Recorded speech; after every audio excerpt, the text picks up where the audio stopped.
series Heartstrings. Please welcome our friend, the fabulous Dolly Parton. What happens when America's sweetheart walks into a studio ready for warmth but gets cold shoulders instead? This is not about yelling or screaming.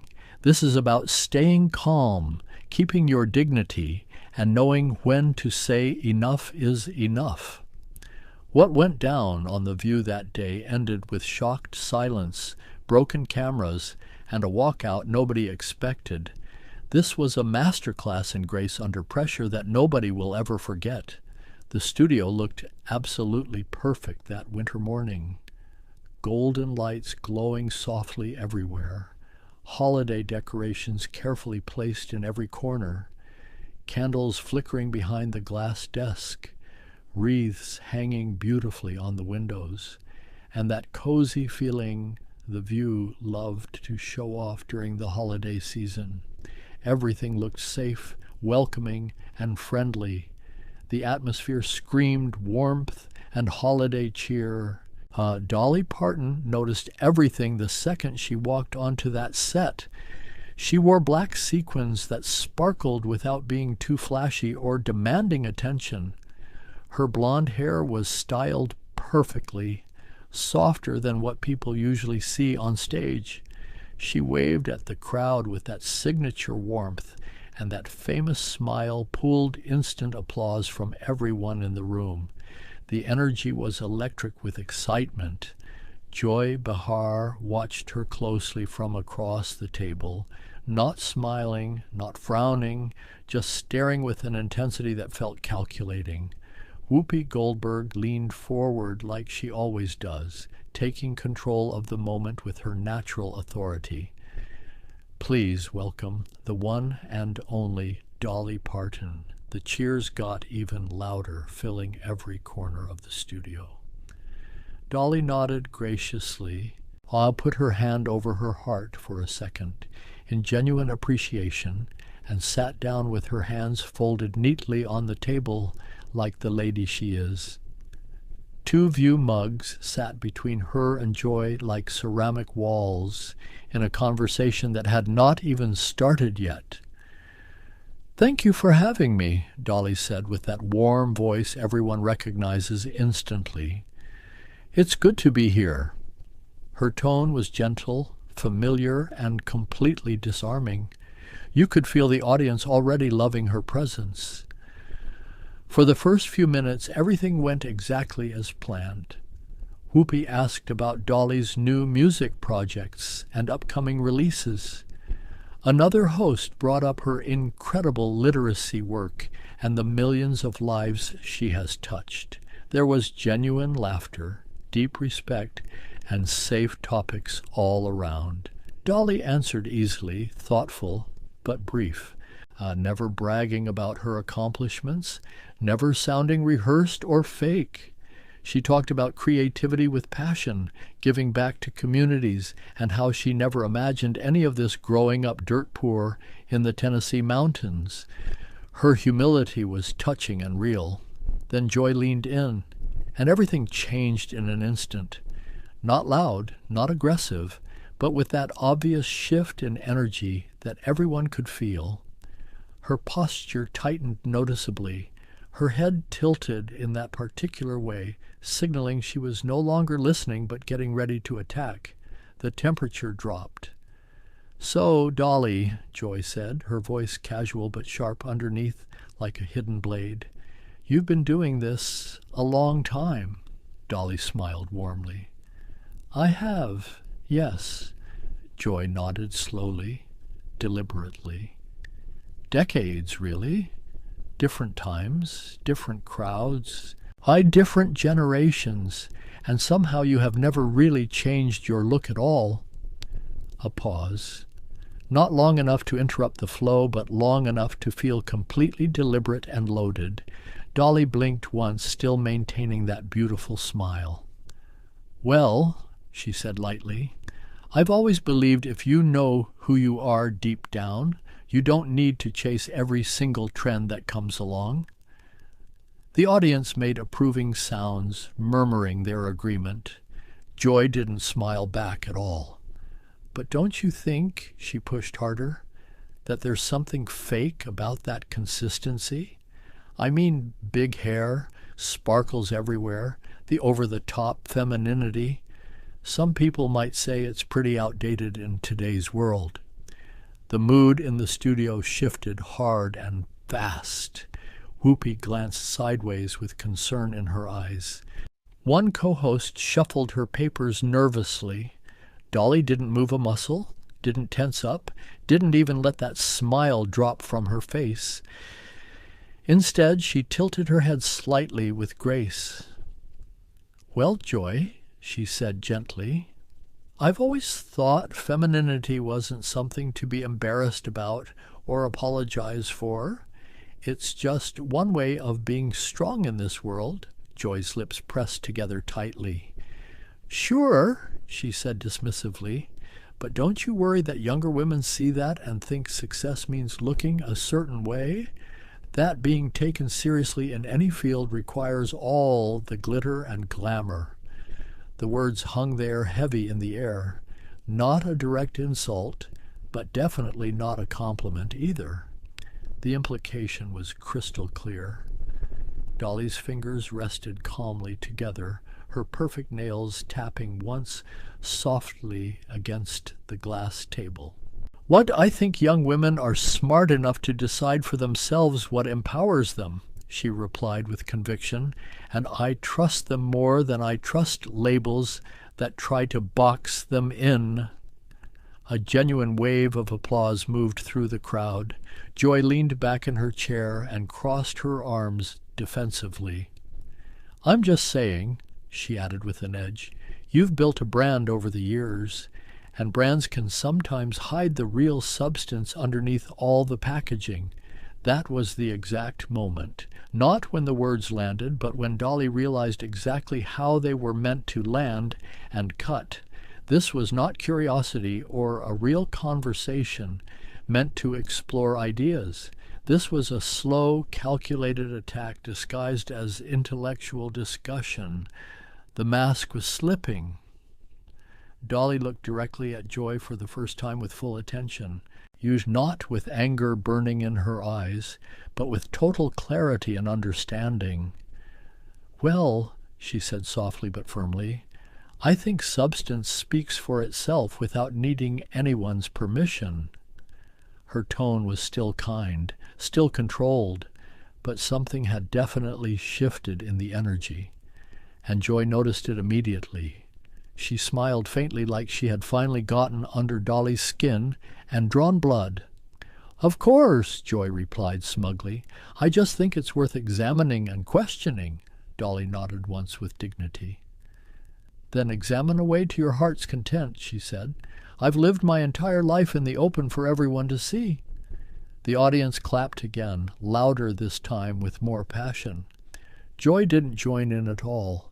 She just adjusted her mug with deliberate movements, eyes locked on Dolly like a predator, already planning her next strategic move. And Dolly, still smiling and composed beautifully, had no clue yet that this was only the beginning of something ugly. The show tried desperately to move on like nothing happened. Someone's voice behind the scenes pushed the panel towards safer topics that wouldn't cause problems. One co-host brought up Dolly's imagination library with genuine enthusiasm, smiling with real respect and admiration. "Over 100 million books distributed," she said in complete awe. "That's not just charity. That's literally making history and changing lives." Dolly's eyes softened right away. This was her safe space, her true passion, not fame or attention, but real impact on real people's lives. "Well, honey," Dolly said with emotion, "books saved me before fame ever did anything for me. A child with a book is a child with a future full of possibilities." The audience clapped warmly with genuine appreciation. A few people even stood up in respect before sitting back down. Whoopi nodded, clearly pleased with the direction. "That's what we love about you. You've always been about lifting people up instead of tearing them down. Joy's mouth twitched at that comment, just slightly, like someone hearing praise they didn't think was fully deserved or warranted. For a brief moment, the studio felt normal again. Holiday candles glowed peacefully.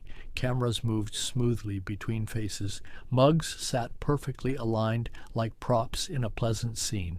Then Joy slid her mug forward a few inches, and the scraping sound was quiet, but sharp enough to cut through the peace. "So, Dolly," she said. Just 2 words, but with a brand new tone dripping with intention. "Let me ask you something real." The co-host beside her blinked like she was bracing for impact. Dolly turned toward Joy with that same polite openness she gave everyone, from strangers to presidents. "Yes, ma'am," she said respectfully. Joy smiled, but it was the kind of smile that measures and judges you instead of welcoming you in. "Do you ever worry that your charity work, all your goodness and generosity, is just part of the brand too? Just another marketing tool?" A hush dropped across the entire table, not because it was the hardest question ever asked, but because it sounded exactly like a trap, dressed up as smart, intellectual conversation. The accusation was thinly veiled. Dolly's smile stayed on her face for a beat longer than needed. "Joy," she said gently, but with steel underneath, "I don't do what I do to look good in anyone's eyes. I do it because I remember exactly what it felt like not to have anything." Joy nodded, like she expected exactly that answer.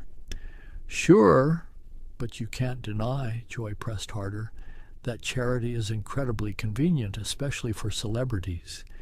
It creates a perfect shield from criticism. When someone criticizes the image, the fans immediately say, 'Oh, but she gives away books, so leave her alone.'" The audience murmured uncomfortably. You could feel people physically shifting in their seats, wanting desperately to protect Dolly from what was being suggested. The atmosphere was getting tense. Dolly's eyes narrowed just barely, like a curtain moving slightly in the wind. "Well," Dolly replied, still maintaining her calm, "and if my work helps people in real ways, then I don't mind if it helps my image too. But it wasn't built for that purpose."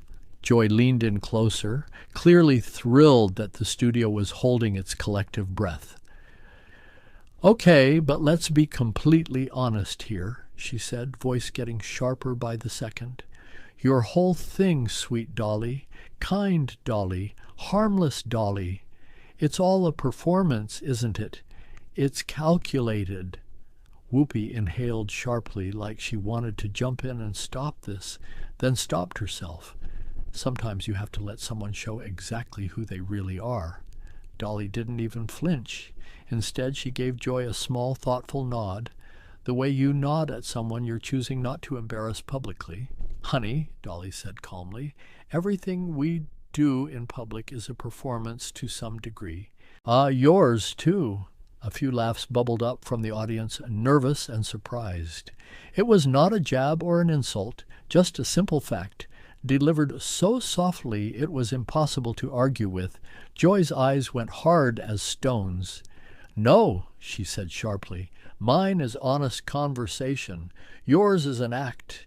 You giggle, flutter your eyelashes, play the cute country doll, and somehow people treat you like you're a saint who can do no wrong." Dolly's fingers folded tighter together, her bright, perfectly manicured nails pressed gently into her own skin.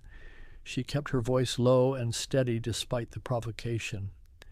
"Joy, I've been called a lot of things in my life. Doll isn't even close to the worst." Joy scoffed loudly. "You're avoiding the point entirely." "I'm addressing it directly," Dolly answered firmly. Maybe just not the way you hoped I would." That line hit like glass clinking sharply. The co-hosts shifted again uncomfortably.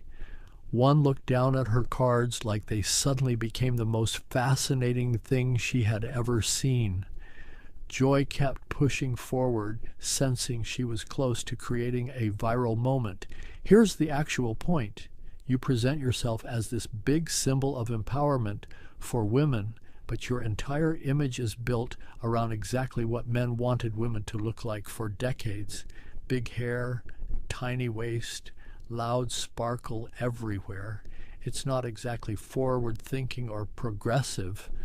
There it was, completely out in the open. Not curiosity anymore, just pure judgment and condescension. Dolly blinked slowly and deliberately.